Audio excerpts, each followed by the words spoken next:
Welcome to another episode of the AthElite podcast. Today we have Zachary Schill all the way from Canada. So, Zach, thanks for coming on the podcast. No problem, man. Thanks for having me. Appreciate it. Originally from Australia in Queensland, and you've moved down to Canada. So, give us a little bit of a background to your experience in the strength and conditioning field. Yeah, for sure. So I originally started as a high school teacher, physical education, math, science, where a lot of strength coaches actually start. So I started there about 2 or 3 years ago teaching, and I always had a passion for strength and conditioning. It was always there. The jobs are quite similar most of the time. They're educating. Both jobs are doing that. They're both based around physical performance, physical literacy. So there was a lot of crossover, but I kind of got pulled more towards the strength and conditioning the more I got into it, the more I studied exercise, phys, that type of thing. So I made the decision to go after it. And the decision for me was to move to Canada and take on an internship. I mean, as you know, strength and conditioning is a little bit hard to get into in Australia. The opportunities aren't as great. There's some great strength and conditioning coaches in Australia, don't get me wrong, but the opportunity to get into it's probably a little bit behind somewhere like Canada or United States.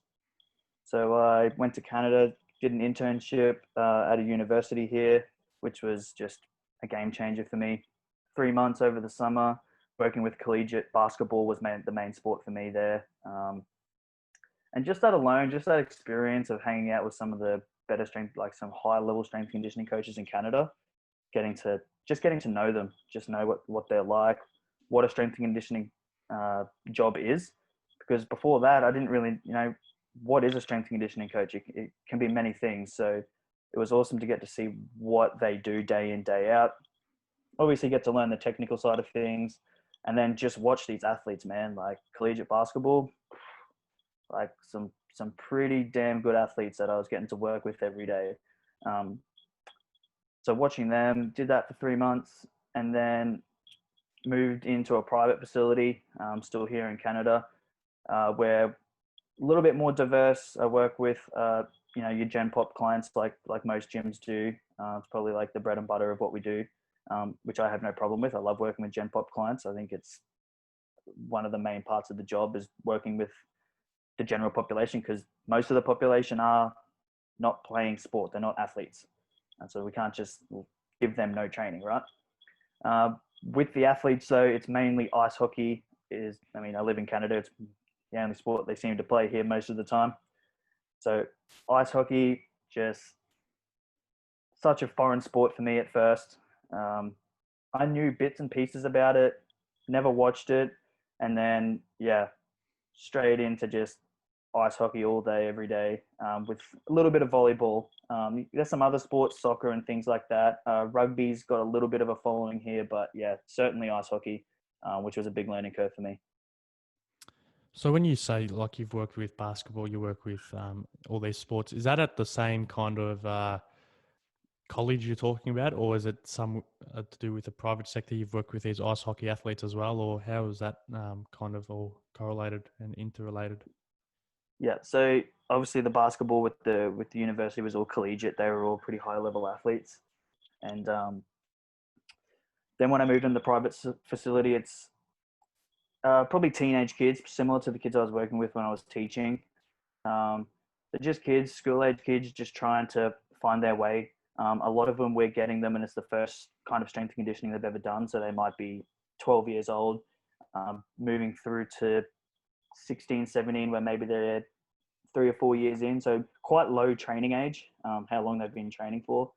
So I think it's really interesting. I like working with that. I mean, obviously, everyone likes working with professional athletes. It's kind of the end goal for most strength coaches. But I think it's really awesome to get to work with kids at that age and before they um, before they've been through so many years of strength and conditioning that they start to lose the value for it. I mean, they're coming in and they're super keen. They really want to learn. So yeah, to answer your question, a lot of school age kids at the moment. Yeah, it's a really important age for not just the strength and conditioning, but for their ability to learn skills. I find that a lot of young people, it's the highest level of growth, whether it's physical growth in their height and size, but also, you know, their learning ability. So it definitely, it's probably really, really important, especially in Australia as well, you know, getting these little academies and getting, you know, even starting from school ages from, you know, year 7. You know, it's really important to develop those athletes and teach them, you know, those fundamental lifts and how to do things properly and correctly. And hopefully that can help their sport, I guess. Yeah, well, I mean, and I've seen it all the time in education. This is where they make decisions based around whether they like this stuff or not. If they come in and they have a terrible experience with strength conditioning, personal training, whatever it is, the chances of them continuing to do that as they get older are low. So one of our biggest things is is trying to make sure they enjoy the experience, because whether they realize it or not, the strength conditioning is beneficial for them. And you don't really want to get into the sciencey background with a 15-year-old kid as to why this is super beneficial. So if you can make them feel like it's beneficial by them just having a good time and relating some things to their sport, then that's half the battle straight away. So that's what we're really big on, and something I'm big on personally, just coming from an education background. Yeah, it's really important. And, you know, you can even relate it back to your education. Like you can have, you know, a really good subject. Like I love science, like biology. If you get a crappy teacher, you know, similar to the strength and conditioning field, if you get a, you know, you could love, you know, training, but if you get a crappy coach, you know, there's, you know, basically it can shut down that athlete, especially such a young age. You know, mentally, not all of them are going to be fully developed, you know, with mental Mm-hmm. toughness and mental strength. So it's really, really important to have that, that relationship and that ability to build rapport with not just, you know, one size fit all approach. You know, you got to really individualize your training and the way you speak to athletes. Yeah, 100%. I mean, yeah, like you said, especially at that age, 15 years old, you could have someone that's really developed. And we've got a kid now that he's 15 and he's way bigger than I am. He's strong, really good kid to work with, but he makes the other 15-year-olds seem like they're 5. If we gave them the same program, it wouldn't work. Yeah. And we're lucky in the program, we keep it to about 5 or 6 athletes at a time. So we can have individual programs. I can kind of differentiate the way I coach, which is great because there's no way that the kids that are less developed can do the same stuff. So you really got to meet them where they're at. And that's what we're big about, meeting the athlete where they're at, not just giving them a program and saying, that's what it says, do it. So with ice hockey, what kind of exercises do you guys do, especially such a young age? I'm assuming it'll be the fundamental compound movements and teaching them through the movements. But can you give us a bit more like of an inside look at what particular exercises? Because obviously lower body is huge. You know, lower body power, lower body strength, especially for a sport like ice hockey. But can you give us a bit more of a background into some of the specific exercises and loads that you guys are doing at that age? Yep. So obviously, I'm not coming from this as a 40-year veteran. I'm not Michael Boyle that's been training ice hockey athletes for 40 years. Sorry, Mike, if that's too long. But I'm coming at it from someone who obviously came from Australia and knew nothing about the sport. So prior to coming here, I knew what ice hockey was. I knew kind of how the game was played, but I didn't know the ins and outs of the game. And then all of a sudden, I'm training athletes that play that game. So it was a big learning curve at first, because I think it's important as a strength coach that you understand the game that your athletes play. Not to the point where I would say you have to have played the game to coach well. I think that's going too far that way. But you definitely need to understand the game. I mean, ice hockey, for example, there are a lot of things that I just didn't know. For example, a shift. They play for 40 to a minute, 40 seconds to a minute at a time, then go off, rest, come back on. That alone is a big difference. I just thought they stayed out there for most of the game. That alone makes a big difference in how you approach your strength and conditioning. The way they move is different. I'd seen it on TV before, but when I went and watched a game live, the way those guys move is unbelievable.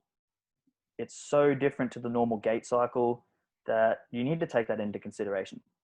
So yeah, you don't need to have played the game, but you need to have a general understanding of what the game is so that you can coach towards it. Because our goal as a strength coach is to make them better at that sport. That's why they come to us. They don't come to us to be better in the gym. Well, most of them don't. They come to us to be better at ice hockey. So to answer your question, type of exercises we do, young training age, like I said, so starting basic, especially if we've got someone who's never been in the gym before. At the end of the day, we're training them to be athletic, whatever that means. So we're starting them at the ground level, teaching them basic movement patterns. The way we structure our sessions, warm up will go anywhere between 20 to 30 minutes. We spend a lot of time on the turf, especially for kids that age, going through our dynamic movements, speed work, agility work, which would be pretty basic for most sports. You would see the similar, linear speed, lateral speed, A-skip speeds, all of these things that most people do in a warm-up. As for the lifting, again, for young training age, you're teaching the basic movement patterns. Some sort of squat, probably a goblet squat, some sort of hinge, some sort of RDL type thing, or hamstring curl or something like that. A push, whether it's a push-up, dumbbell press, some sort of pull. So you're just going through the basic movement patterns and just making sure they can do them. I mean, if they can't do those basic movement patterns, well then a great program's not going to work anyway. So that's where we start with those like very, very beginner guys. And then as they get on, then we start to be a little bit more specific.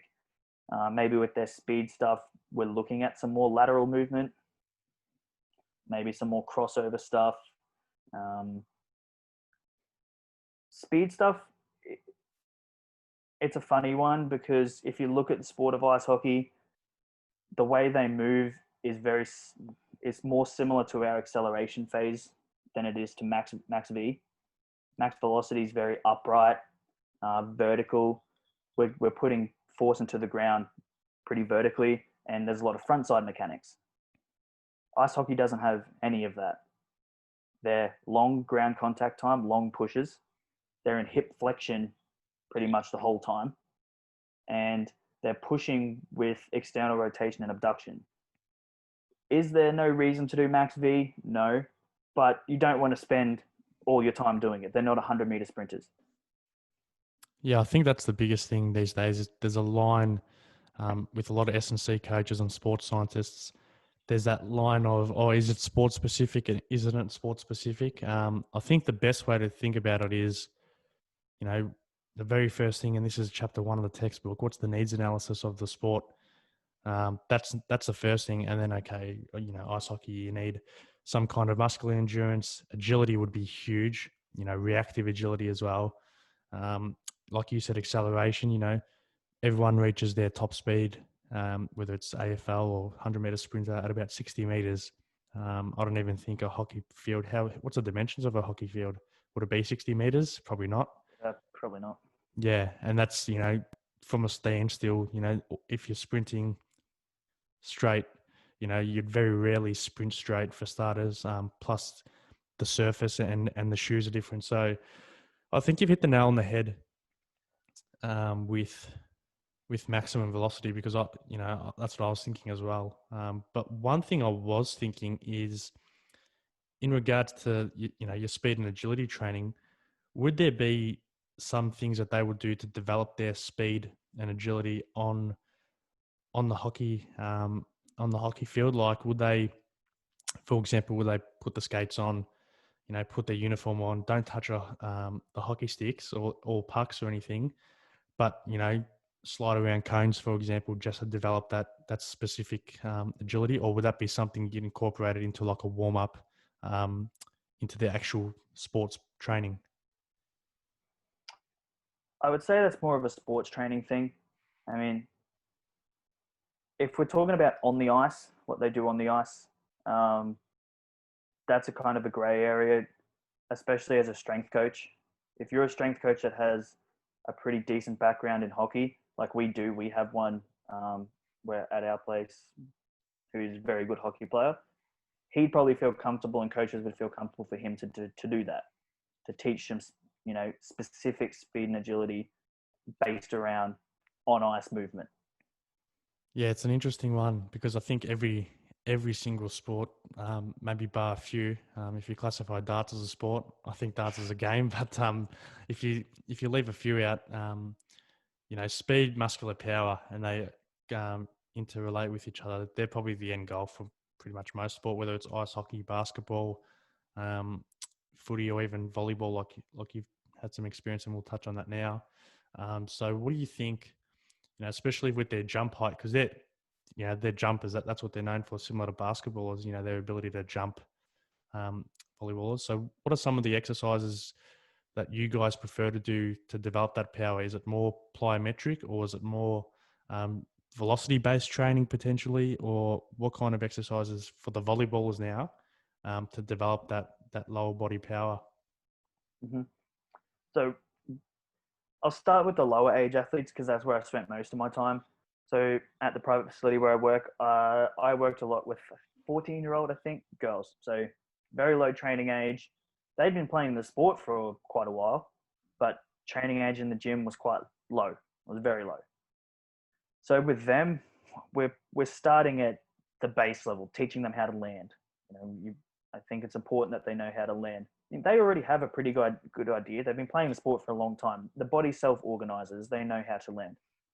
But just fine-tuning some things, making sure there's not excessive knee valgus or internal rotation as they land, making sure they're not going into crazy hip flexion as they land, end up looking at the ground, all these type of things, looking at the foot. Does it roll in? Does it roll out? Just looking at these little things when they land. So maybe a drop to base, or dropping off a box and landing.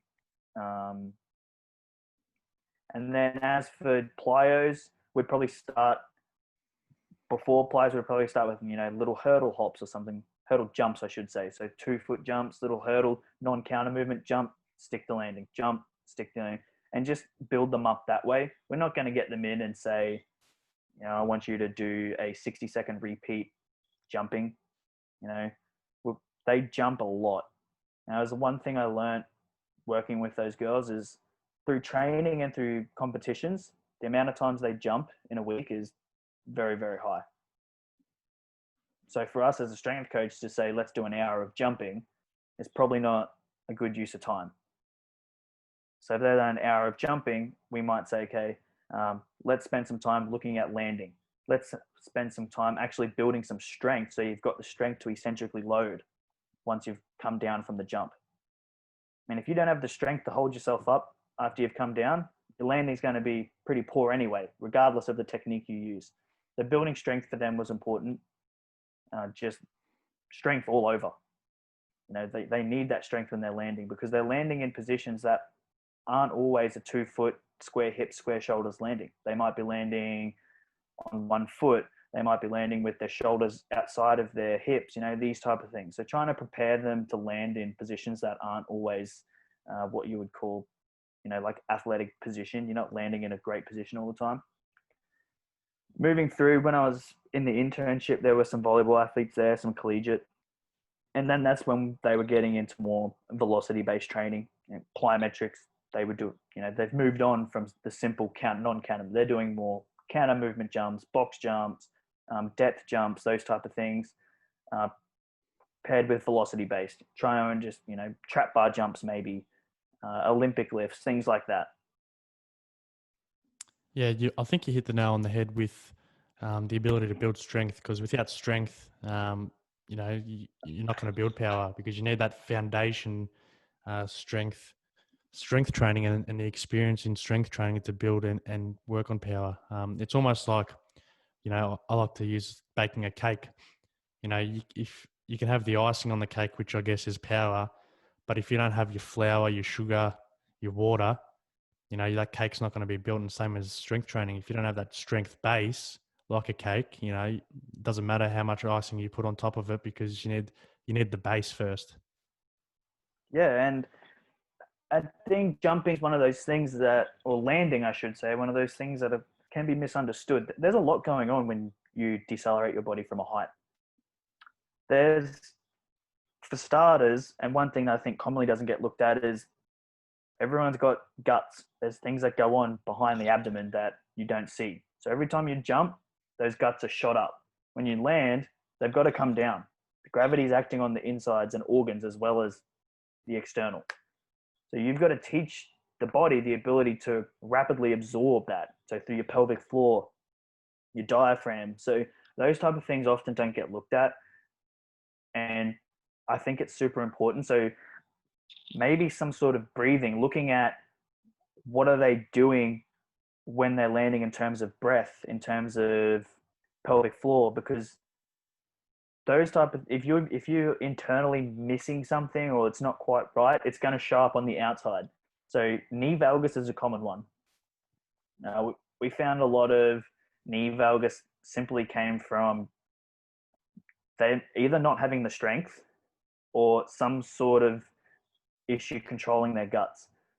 Knee valgus most of the time is just an internal rotation of your leg. It's, that's what it is. Your leg internally rotating to find something.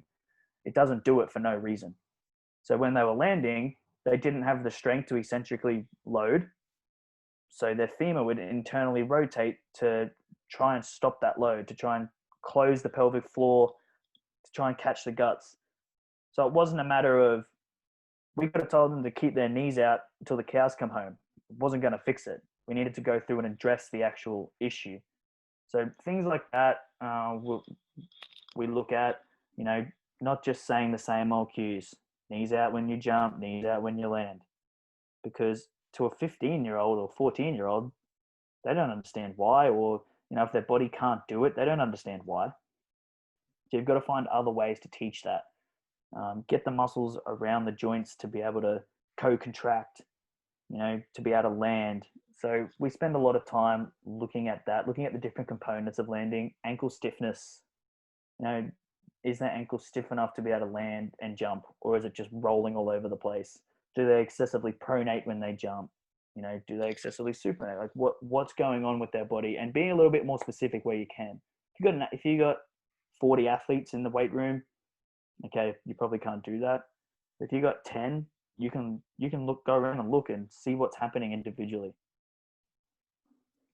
Yeah, it's an interesting one especially with knee valgus, because that's one of the main precursors for ACL injuries as well. That internal rotation.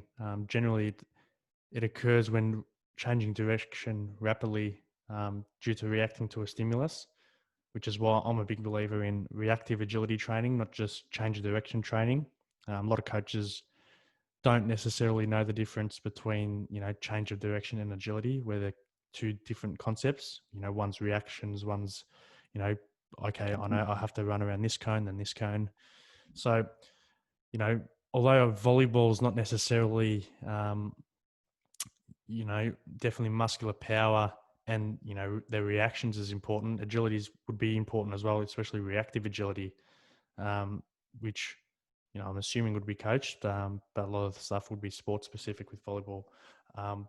But what I wanted to touch on before we finish up is a lot of the mechanics for volleyball is bilateral. So landing on 2 feet, jumping off 2 feet. They do, have to lunge every now and then where they are, propelling off 1 foot or they are landing on 1 foot.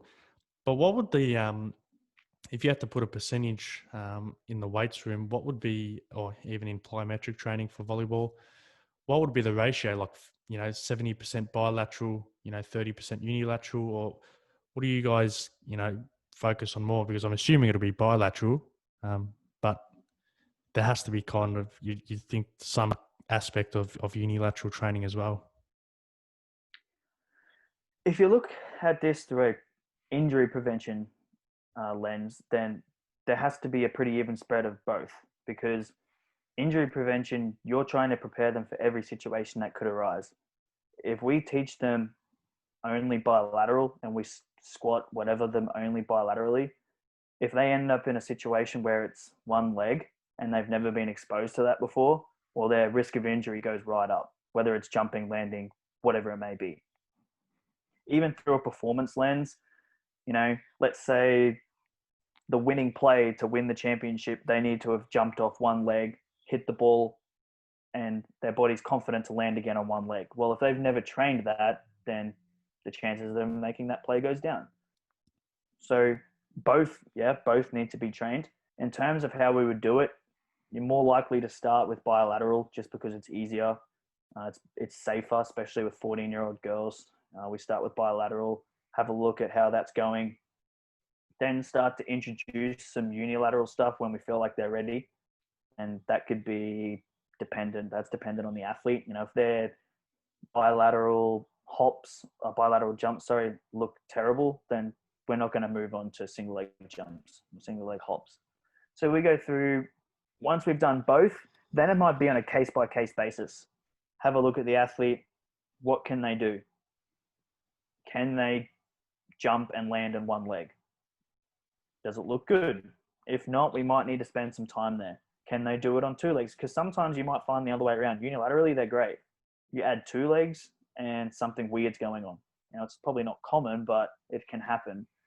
So I would say we definitely start with bilateral first, introduce some unilateral work, and once we've covered it all, then it's kind of look at the athlete and see what they need the most, because at the end of the day, they need both.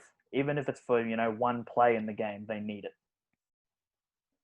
Well, Zachary, thank you very much for your time on the AthElite podcast. We've had some awesome insight, especially in Canada and some sports that in Australia we're not too familiar with. It's a bit of a niche kind of sport in Australia. But yeah, thank you very much for coming on the podcast, and all the best with your future endeavours in Canada or whatever the future brings for yourself. No problem, man. Appreciate it. And hopefully back in Australia in the next couple of months, and look forward to continuing to go through the strength and conditioning career path.